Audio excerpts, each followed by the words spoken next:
Paano nga ba mag-convert ng 5 pin to 4 pin na CDI? Mag-convert po tayo ng 5 pin to 4 pin na CDI pag defective na po yung primary coil. At yan ang magiging subject natin ngayong araw.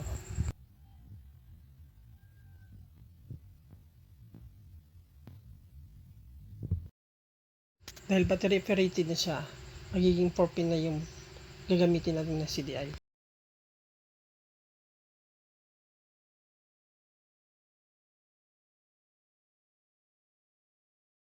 At gagamit po tayo ng universal na CDI.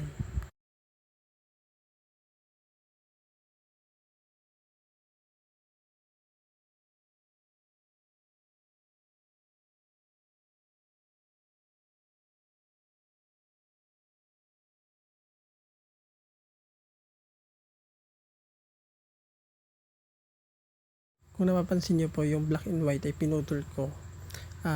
Hindi na po natin kailangan.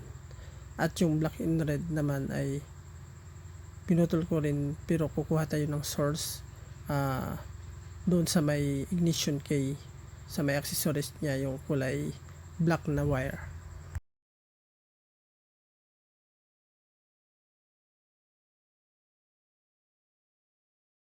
Hindi na po ako magdadagdag ng wire at gagamitin ko na lang yung black and white para nakaabang na kaagad doon sa may ignition key.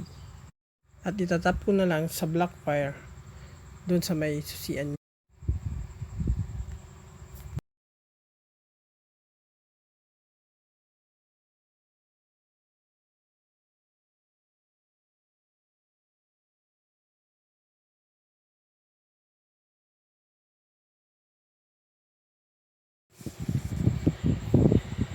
Yung red wire po ay galing yan sa battery at papuntang susian, tapos yung ilalabas niyang kuryente ay nasa black, kaya dyan ako nagtap ng source para sa CDI ko.